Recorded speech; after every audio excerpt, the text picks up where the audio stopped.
Hello everybody and welcome to the Glory Reds podcast. It's your boy Benito, and today let's talk about the latest. Ruben Amorims and Diogo Dalot are related. Is that why Diogo Dalot is playing a lot of games? Nah, that can't be it. That can't be it. Jadon Sancho, freedom is coming tomorrow. Yes, Jadon Sancho, his freedom is going to be granted because Manchester United are planning to do what? We will talk about that. Sir David Beckham. I mean, I would be doing myself a disjustice if I did not speak about my idol, my favorite football player of all time, David Beckham, who, by the way, has become Sir David Beckham. You better put some respect on that name. We will talk more about that. We're also going to be talking about Manchester United priority signings. Manchester United are focused on midfielders, 1 or 2, and a center back. We will discuss more about that. And if you're feeling nostalgic or whatever you want to call it, today is the day that 39 years ago, a couple of decades ago, a certain genius came into Manchester United and changed the fate of our club forever. Sir Alex Ferguson. Today is the 39th anniversary of him signing. Today is the day that he signed at Manchester United 39 years ago. So if you're feeling nostalgic or whatever, this is your topic. And last but not least, we are going to be talking about Bryan Mbeumo, our October Player of the Month. That is a big achievement. Without further ado, ladies and gentlemen, let's get into it. Now, you guys have seen already this topic of Ruben Amorims and Diogo Dalot. You know what? When I saw it, man, it hit me. I was like, whoa, okay. But at the same time, I'm like, what a small world, you know? Like, what are the chances or what are the odds? You know, like that our gaffer is like him and Dalot, one of the not very popular players in the team, who is also getting game time, by the way, they are related. Now,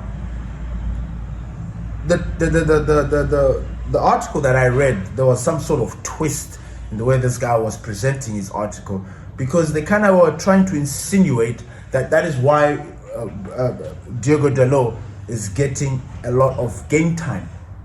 And I wanted to be like, no, I wanted to shut that nonsense down. But let us discuss about this.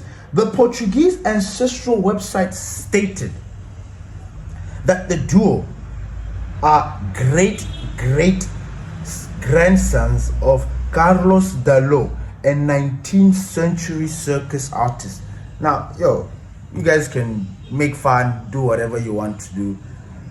The world is small. This was just something that was very interesting, and I thought, but the reason that I wanted to talk about it was what was said after, because people are going after the gaffer, are going after Diogo Dalot. Number one, it is not Diogo Dalot's fault that he is playing. He's lost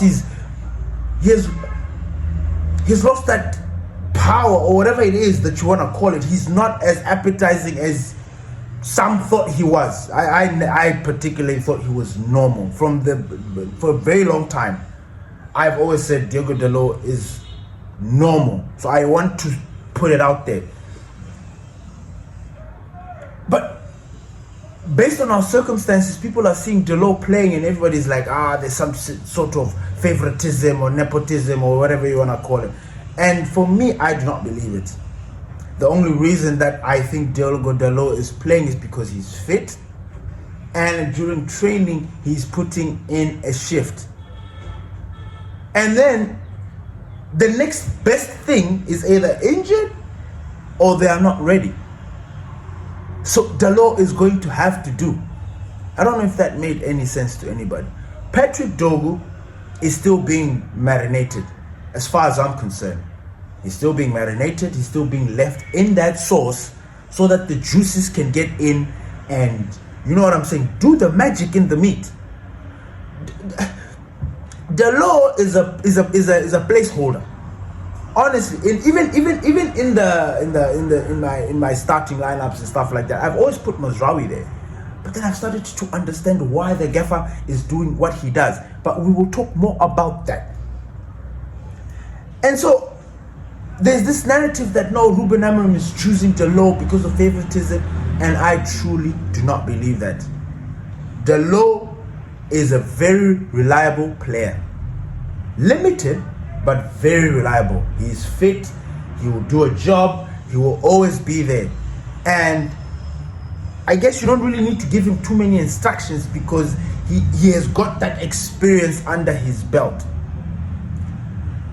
The reason why I think he's not playing is because, like I said, the rest of the other guys that are not ready, Diogo Leon, Patrick Diogo, I've already discussed in my previous episode that Ruben Amorims is obsessed with trying to make Diogo study Nuno Mendes footage, or study the kind of fullback that Nuno Mendes is. So I think that he is doing the same.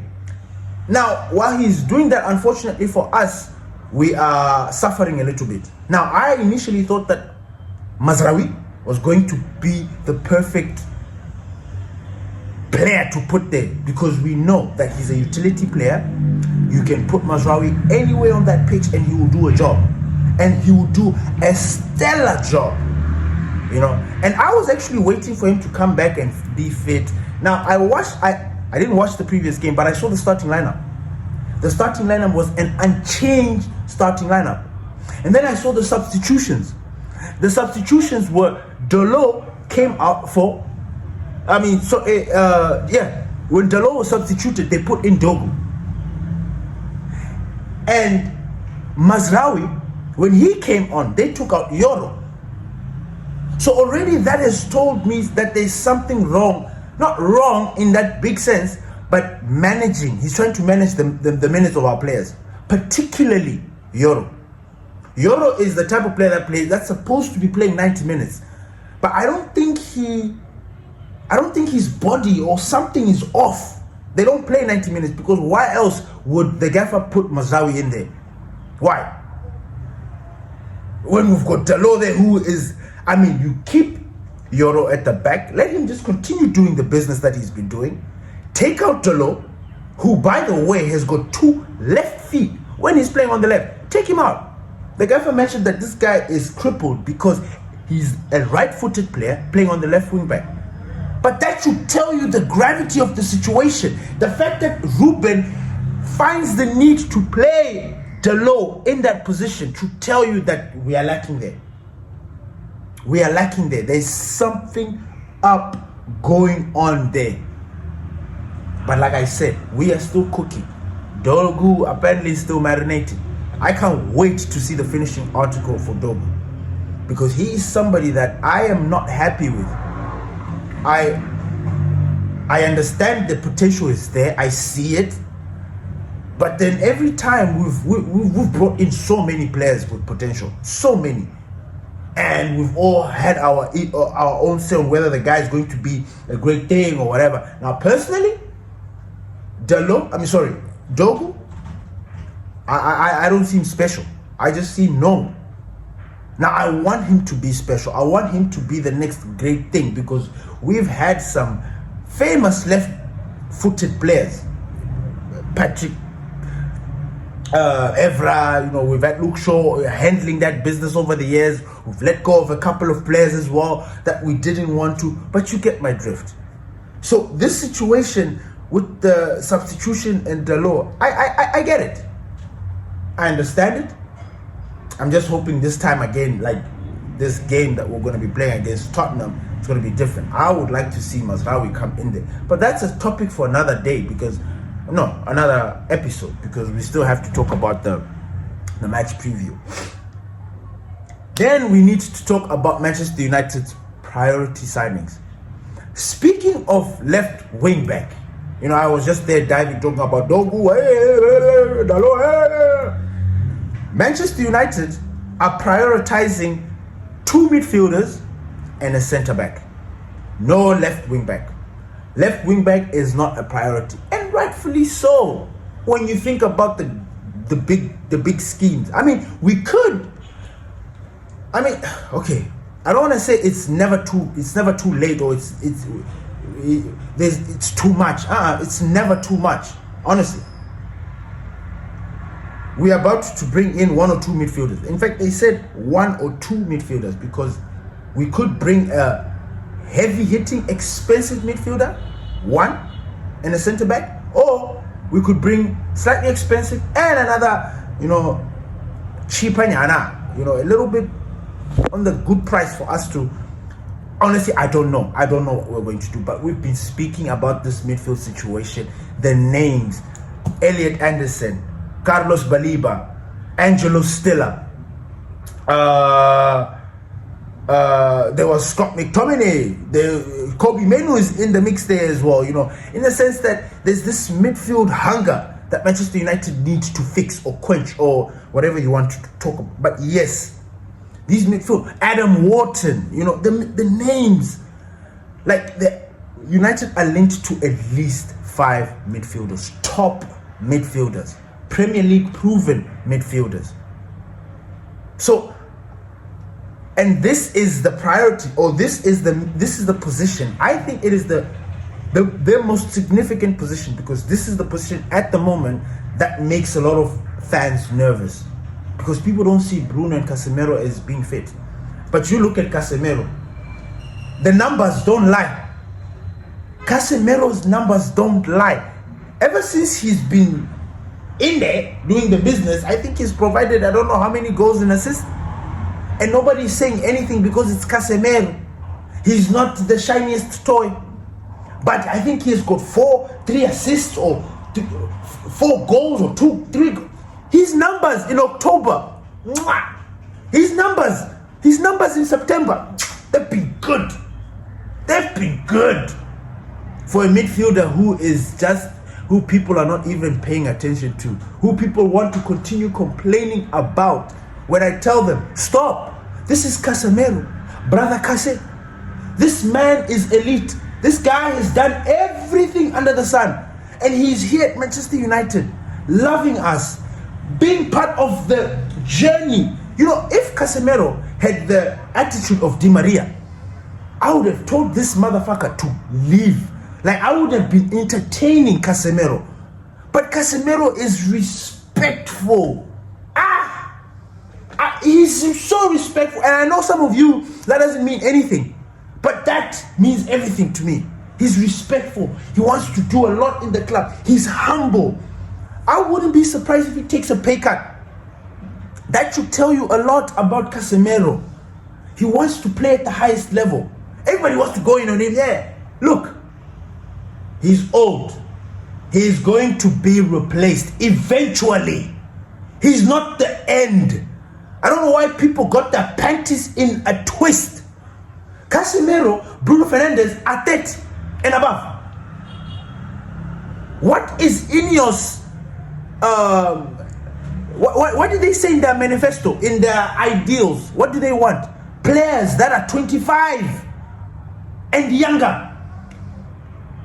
This that is happening right now, it is a transition.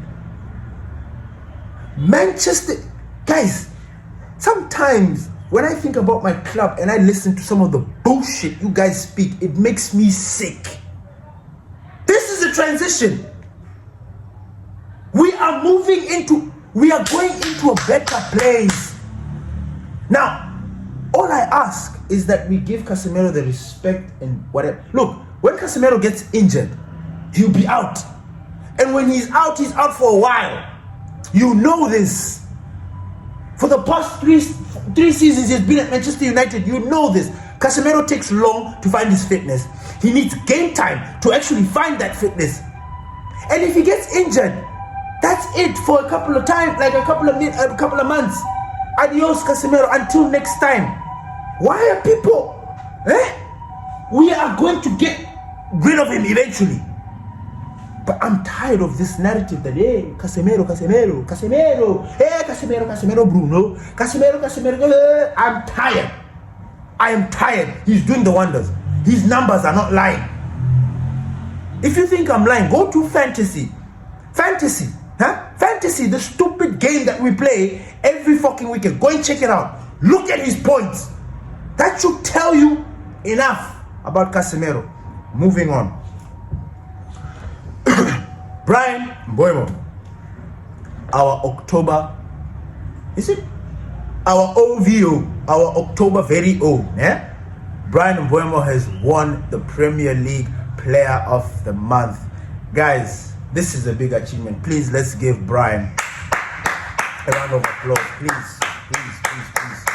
I don't even know when it was the last time a Manchester United player won Player of the Month. I think it was Bruno some time ago. But this is a very good shout out, or a very good recognition. It means that we are doing the business. It means that Manchester United bought wisely. We spoke about this in the beginning of the season, that we want to bring goals. The one thing lacking at Manchester United is goals. Goals. Who do we go and bring? Brian Mbeumo and Mateus Cunha and Benji Sesko. And what's happening? Manchester United is scoring goals. We are not being left behind. You score one, we score one. You score one, we score one. You want to go and make it 3? We will score 3-2 because we've got the players. Last season it was very difficult. Even though we had the players that had the heart, the determination, they had it. They were just not fucking scoring. That was the issue. The goal drop was real last season. So real. So I am buzzing. I am happy because this is showing that our player, and again, it's also going to give Brian a boost, confidence. Mateus Cunha is probably going to want to win the next one, so he's going to try and want to, best Mbeumo. I'm happy. I am happy. I don't know why people are not happy. I don't know why people are not excited and excited to be moving in this journey with United. Come on, we've been going through this for a long time. For the first time, we are going steady and climbing, and people have a problem with it. I don't know. Last but not definitely least, 39 years ago, a Scottish man that wears glasses, very, very strict, the most strictest man we've ever encountered at Manchester United, blessed us with his presence, joined Manchester United, and changed the course of our club forever. This man has won multiple. In fact, he is the only manager to win a record 30 Premier League titles. Single manager. He has brought honor, he has brought grace to Manchester United, and he has brought a legacy that cannot be broken. He has a stand in the stadium called the Sir Alex Ferguson stand. He is our football grandfather. And today marks the day when he first arrived at Manchester United 39 years ago. Damn! 39 years ago. I mean, that was 5 years before I was born. 5 years before I was born, Sir Alex Ferguson was there. It's crazy. It's crazy. Yeah, it's crazy. But yes, Sir Alex Ferguson, ever since he came, the rest is history. Class of 92.